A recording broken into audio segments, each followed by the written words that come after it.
Olá, pessoal! Vamos dar continuidade às nossas aulas e hoje vamos estudar os mecanismos coesivos. Que mecanismos são esses? Como e quando podemos empregá-los? Qual a importância dentro de um contexto textual? De que forma esses mecanismos irá contribuir para a nota 200 na competência 4? Estes questionamentos e outros serão respondidos no decorrer de nossas aulas. Assim, presta atenção e vamos lá, firmes e fortes na busca da nota máxima. O primeiro tipo que iremos estudar é o mecanismo de progressão. Certo? Nos textos que vocês forem produzir, tanto na redação Enem ou SSA, exige-se a habilidade de empregar corretamente esses recursos coesivos. Por quê? O uso deles permitirá o acréscimo de ideias a cada parágrafo, contribuindo para a conexão entre os períodos, dando fluidez das ideias que serão apresentadas no texto. Para entendermos melhor, vamos analisar o conceito de coesão. Coesão é uma palavra feminina que indica união harmônica entre uma coisa e outra. De acordo com a gramática, é o uso correto dos aspectos gramaticais que conectam os elementos de um texto, deixando esse texto claro e compreensível. Então, coesão é harmonia, ligação, conexão. Percebemos isso quando lemos um texto e verificamos que as palavras, as frases, os parágrafos estão interligados, um dando continuidade ao outro. Para comprovar esta ligação, harmonia, conexão, eu trouxe um texto nota 1000 de Antônio Ivan Monteiro, do Enem 2015, que tem como temática a publicidade infantil.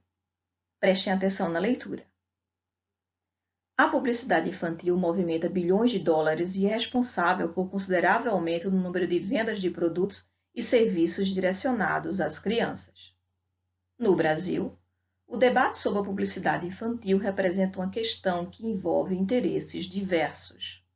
Nesse contexto, o governo deve regulamentar a vinculação e o conteúdo de campanhas publicitárias voltadas às crianças, pois, do contrário, elas podem ser prejudicadas em sua formação, com prejuízos físicos, psicológicos e emocionais.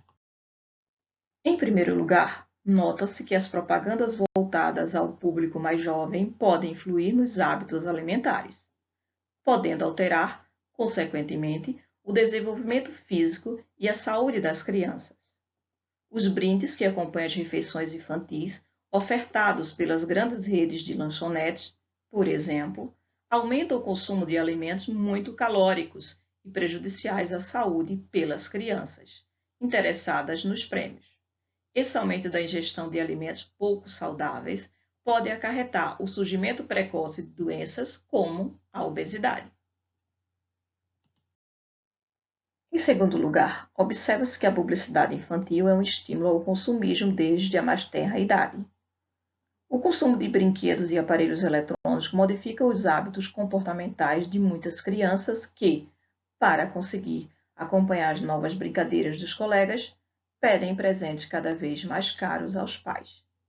Quando estes não podem comprá-los, as crianças podem ser vítimas de piadas maldosas por parte dos outros, podendo também ser excluídas de determinados círculos de amizade, o que prejudica o desenvolvimento emocional e o psicológico dela. Em decorrência disso, cabe ao governo federal e ao terceiro setor a tarefa de reverter esse quadro. O terceiro setor, composto por associações que buscam se organizar para conseguir melhorias na sociedade, deve conscientizar, por meio de palestras e grupos de discussão, os pais e os familiares das crianças para que discutam com elas a respeito do consumismo e dos males disso.